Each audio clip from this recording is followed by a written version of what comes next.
और बड़े पैमाने पर यह अभियान चलेगा।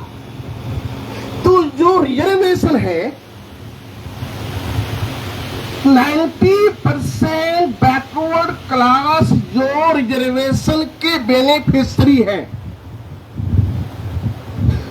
उन्हें रिजर्वेशन तो मालूम है, बट रिजर्वेशन का इतिहास मालूम नहीं है।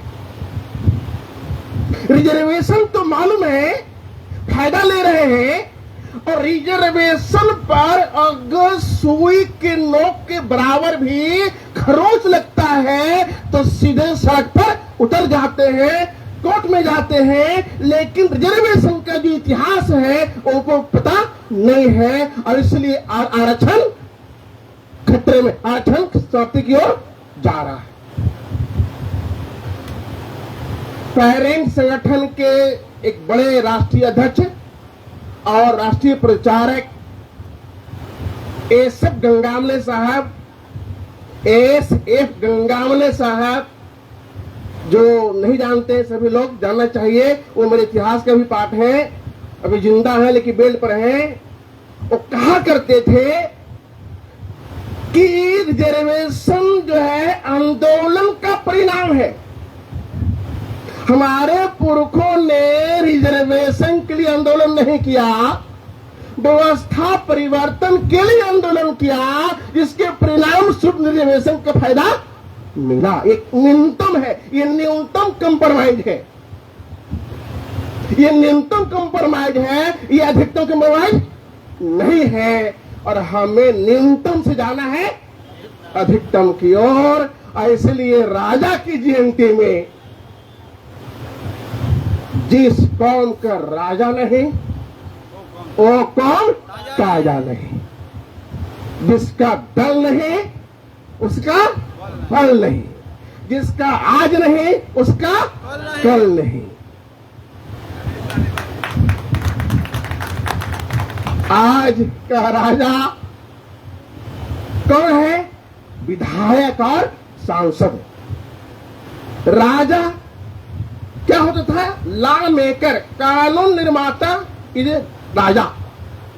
आज का जो लॉ मेकर है वो है विधायक और सांसद। तो आज की तारीख में अगर रिजर्वेशन का इतिहास हम नहीं जानेंगे तो फिर रिजर्वेशन है क्या? रिजर्वेशन से आगे हमें कहां जाना है, हमारा समाज समझ नहीं पाएगा। क्योंकि रिजर्वेशन सीढ़ी है, रिजर्वेशन साधन है, साध्य है, व्यवस्था परिवर्तन, सत्ता परिवर्तन। तो ये जो रिजर्वेशन है इसकी आइडिया इसकी विचार किनके दिमाग में पैदा हुआ तो बोल सकते हैं? किनके दिमाग में? साहू जी महाराज को। ज्योतिराव फूले के दिमाग में ये आइडिया पैदा हुआ। कौन सी आइडिया? जब वो कार्यालय में जाते थे किसानों मजदूरों की समस्या लेकर के, और उस कार्यालय में दो ही लोग होते थे, या तो अंग्रेज या फिर आर्य, या फिर आर्य। और ये आर्य अंग्रेजों के तो बेचारा वो तो बाहर के लोग थे, लेकिन आज जो ब्राह्मण लोग थे वो मजदूरों और किसानों के साथ अच्छा व्यवहार नहीं करते थे। ऑफिस के अंदर जाने की हिम्मत नहीं होती थी। ये बात को ज्योतिराव फूले ने इमेजिन किया, कल्पना किया कि अगर इस ऑफिस के अंदर भी अगर शूद्र अति शूद्र होता तो क्या होता? इस ऑफिस के अंदर ब्राह्मण है तो क्या हो रहा है? अगर ऑफिस के अंदर हमारे लोग होते तब क्या होता?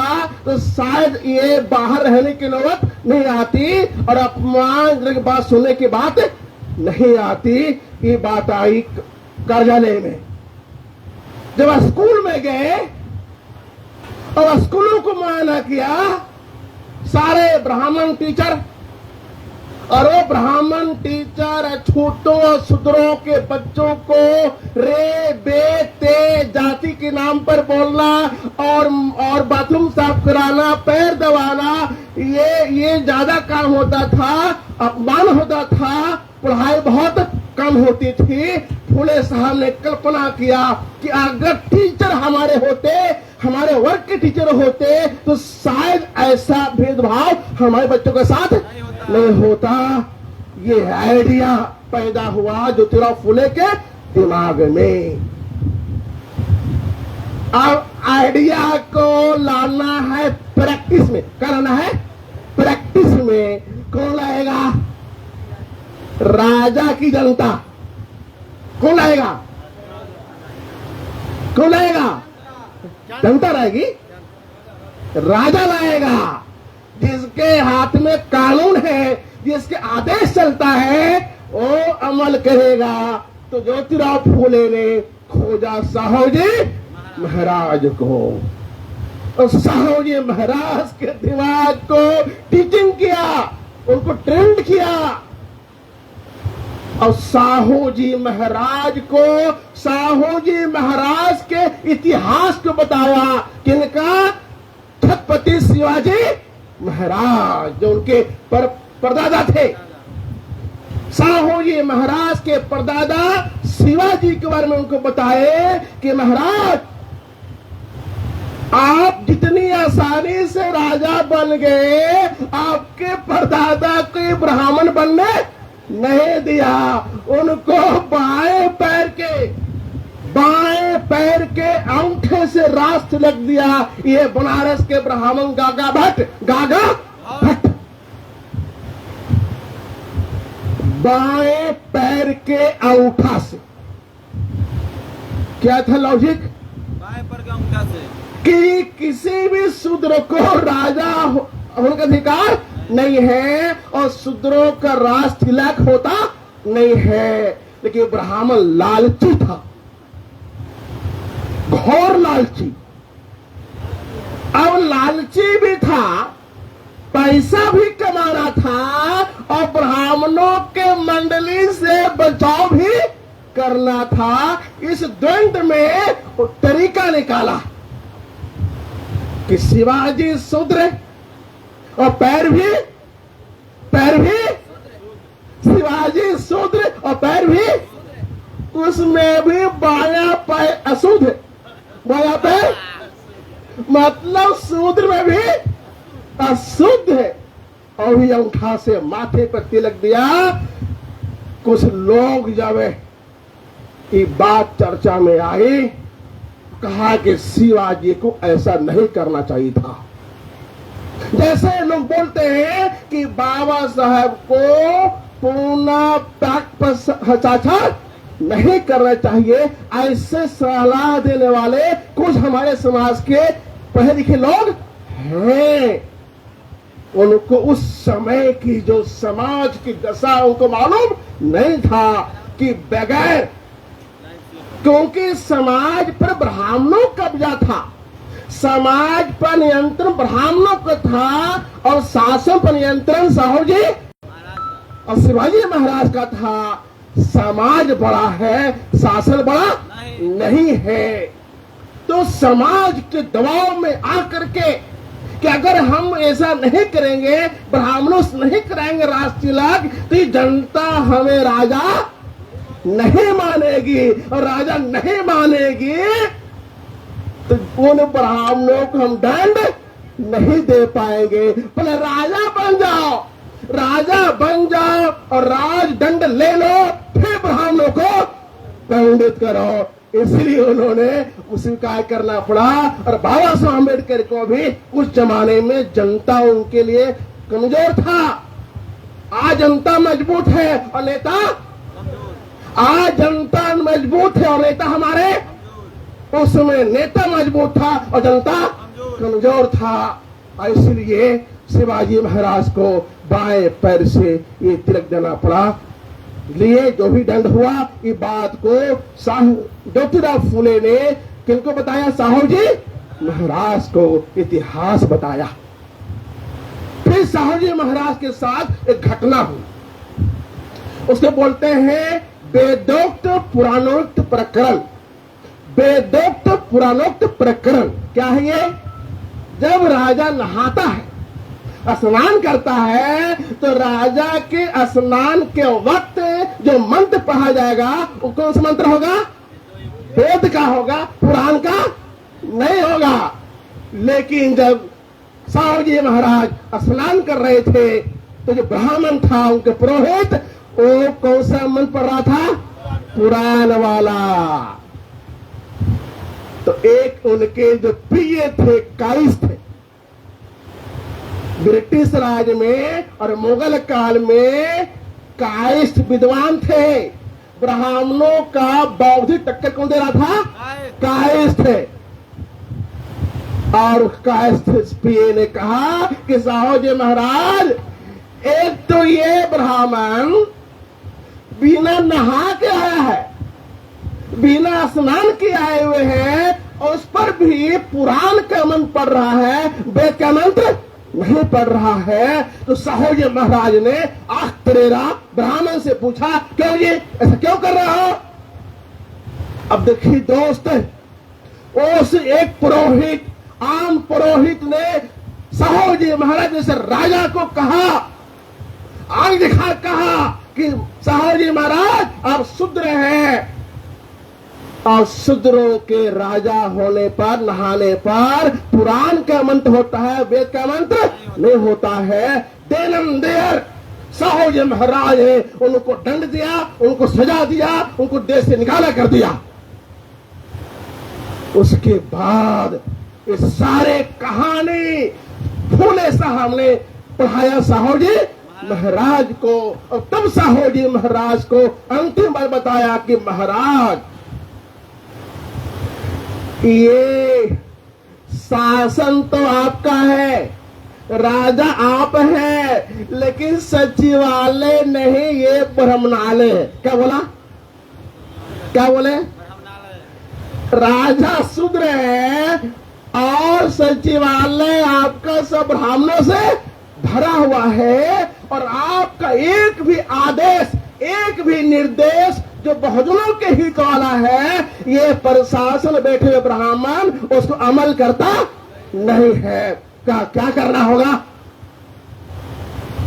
आवश्यकता आविष्कार की जननी है, राजा शूद्र है, सचिवालय ब्राह्मणालय है। तो 26 जुलाई 1902 को राजपत्र जारी किया साहू जी महाराज ने। जो लंदन जा रहे थे, उसमें जो भी बोर्ड था, उसी पानी के जहाज में उन्होंने आदेश जारी किया कि 26 जुलाई 1902 को कोल्हापुर स्टेट में 50%, कितना? 50% सीटें बैकवर्ड क्लास के लिए रिजर्व होगा। किसके लिए? बैकवर्ड क्लास के। Not Dalit, not Kurmi, not Maratha, उसमें एससी ओबीसी था भी नहीं, नॉट शूद्र, नॉट अति शूद्र, किसके लिए? बैकवर्ड क्लास के लिए, बहुजन के लिए इन्होंने अमल किया, और कहा इसमें एक भी ब्राह्मण और कास्ट की एंट्री नहीं होगा। बाप रे बाप, ऊपर से गिर लो झाप, और घरवा निकल लो जुहरिया माहे। हम कैसे निकले रे बाप, ये बुझावल है। जब मछली पानी में रहता है ना, जो जाल जब आता है, तो जाल से क्या होता है? बाप रे बाप, ऊपर से गिर लो झाप, घरवा निकल लो जुहरिया में। पानी निकल गया जाल के से, अब फंस गया कौन? मछली। तो ऐसे ही हुआ, ब्राह्मण फंस गया। बहुत बड़ा निर्णय ये था साहू जी महाराज के खिलाफ में। बकरा कटाया गया, बकरा कटाया गया, और बकरे के खून को बाल्टा बाल्टा में रखा गया और रातों रात जो है बाल्टा में जो खून था उसके पंजा लगा करके जितने वहां घर थे सबके दीवार में पंजा खूनी पंजा चिपकाया गया और र्यूमर फैलाया गया कि इस देश में राजा ने एक गलत निर्णय लिया है जिससे प्रकोप होने वाला है, ये राजपाट डूबने वाला है, महामारी फैलने वाला है। ये प्रचार किया ब्राह्मणों ने। तब साहूजी महाराज ने अपने सीआईडी के माध्यम से पता किया कौन कौन ब्राह्मण शामिल है, उनको खोजा, उनको दंड दिया। ये है साहूजी महाराज। और आज का साहूजी महाराज साहूजी महाराज चाहे लालू यादव हो, नीतीश कुमार हो या फिर मायावती हो, देवी महाराज लोग हैं, महारानी लोग, ये ब्राह्मण शरणम गच्छामि। इसलिए सत्ता से बाहर गच्छामि। इतिहास जानना जरूरी है। बाबा साहब अम्बेडकर ने किताब लिखे हैं प्राचीन इतिहास में क्रांति प्रति क्रांति, वॉल्यूम 7 हिंदी में पढ़िए कि देश में ब्राह्मणों ने इतिहास को गर्त में धकेल दिया है, इतिहास को पुराण बना दिया है, इतिहास को दंत कथा करा दिया है, दंत कथा बना दिया है। मैं फिर से इतिहास लिख रहा हूं। पढ़ना है, ये पढ़ाकों का पार्टी है रविंद्र जी। ये पार्टी लड़ाकों का नहीं है, किसका है? पढ़ाकों की पार्टी है, बुद्धिजीवियों की पार्टी है। ब्रेन चलेगा, दिमाग चलेगा, देश नहीं चलेगा, पार्टी नहीं चलेगी, समाज नहीं चलेगा। आपका पढ़ना पड़ेगा आपको। कौन सा मौजू है, कौन सा संदर्भ है, कौन सा विषय है, वहां आपको बोलना होगा। उसके बाद जैसा हमारे अध्यक्ष जी ने कहा, अछूत के द्वारा चाय का दुकान खुलवाए और अब पहली चाय खुद पिए कि राजा पिएगा और राजा आदेश निकाले कि जो अछूत के चाय नहीं पिएगा और कर्मचारी सस्पेंड। मरता क्या नहीं करता। यह है साहूजी महाराज, ये है मौलवासियों का खून। ये लालू जगधर नीतीश फितीश इसे कुछ होने वाला नहीं है। देर होगा लेकिन दुरुस्त होगा। मध्यम मार्ग चलेंगे, पैर को जमा के चलेंगे, दौड़ के नहीं जाएगी, थक जाए हम। पार्टी बढ़ रही है, मेरे बच्चे पेरेंट्स खड़े हैं, मातृ खड़े हैं, ब्राह्मण लोग का आरएसएस, हम लोग का खड़ा है यार। हम अकेले थोड़ी है, सब मिल के काम करेंगे।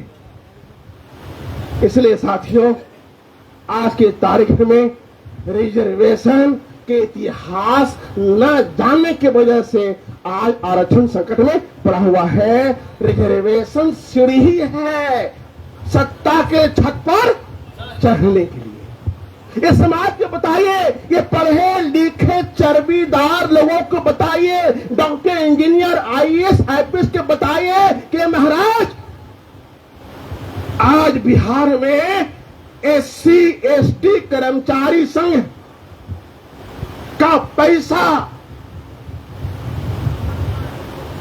प्रमोशन में रिजर्वेशन के लिए सुप्रीम कोर्ट में लड़ रहा है और एक हियरिंग में 10 लाख रुपया जा रहा है, लेकिन आज तक फैसला कोर्ट उनको नहीं दिया। इनको नहीं मालूम कि बाबा साहब अम्बेडकर ने जो इशारा किया है, वो इशारा किया है पार्लियामेंट की ओर, वो इशारा कोर्ट की ओर नहीं किया है।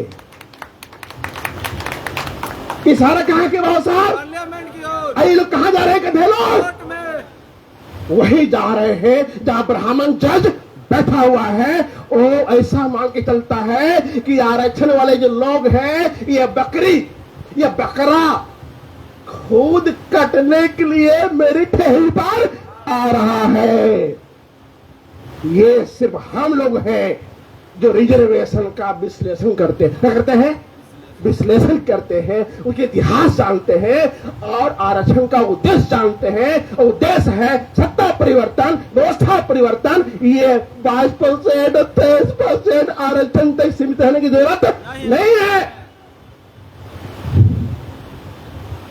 इसलिए साथियों, कास्ट ही कष्ट है। इसलिए फूले साहब ने शूद्र अति शूद्र नाम दिया, साहूजी महाराज ने बैकवर्ड क्लास नाम दिया।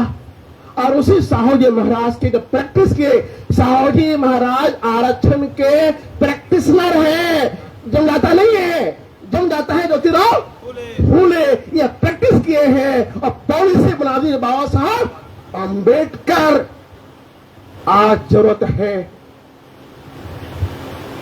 कास्ट ही कष्ट है। कास्ट से आगे बढ़ के SC, ST, OBC बने, बैकवर्ड क्लास बने, मूल निवासी बने। अब मूल निवासी बनना और मूल निवासी बनाना, ये मूल निवासी बहुत ही खतरनाक दवाई है। ये जाति जितना डेंजर है, मूल निवासी पहचान उतना ही डेंजर दवाई है। जितनी बड़ी खतरा उतना ही बड़ा जतरा।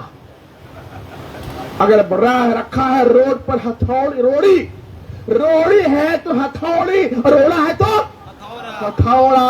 तो मूल निवासी क्या है? हथौड़ा। इसको सही उपयोग करना है। हमें आधी गोली बोलना है। SC, ST, OBC हम भारत के मूल निवासी का नारा है। मूल निवासियों का एक आवाज, हमारी शान, 90 पर नहीं चलेगा। दो बातें हैं मोटी मोटी, सबको रोटी। यही 6 टैबलेट है। 6 टैबलेट डॉक्टर कन्हैया राम जी बहुत चीर फाड़ करते हैं।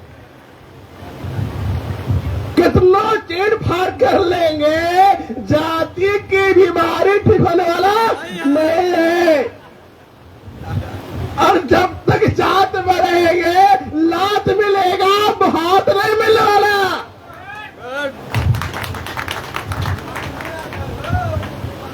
बोलते बोलते बोलते बोलते सुनते सुनते नागवंशी से शूद्र बन गए, फिर शूद्र से जाति बन गए। बोलते बोलते सुनते सुनते, अगर बोलते सुनते नागवंशी से, शर्मा संस्कृति से, सिंधु घाटी सभ्यता से शूद्र बने, फिर जाति बने, तो उल्टा बोलते बोलते ही हम जाति से मूल्यवासी बनेंगे और राजपाट लाएंगे। धन्यवाद। जय भीम, जय मूल्यवासी, जय सुधार, जय भारत। बहुत बहुत धन्यवाद उमेश सर आपको इस जोशीले भाषण के लिए। और हम लोग भाषण और ज्ञान लेते लेते जब थक जाते हैं तो मनोरंजन करने का इच्छा करता है। और इसमें हमारे नागेश्वर सर हैं जो मूल निवासी गानों के साथ, संगीत के साथ आपको जगाने का प्रयास करेंगे। हेलो।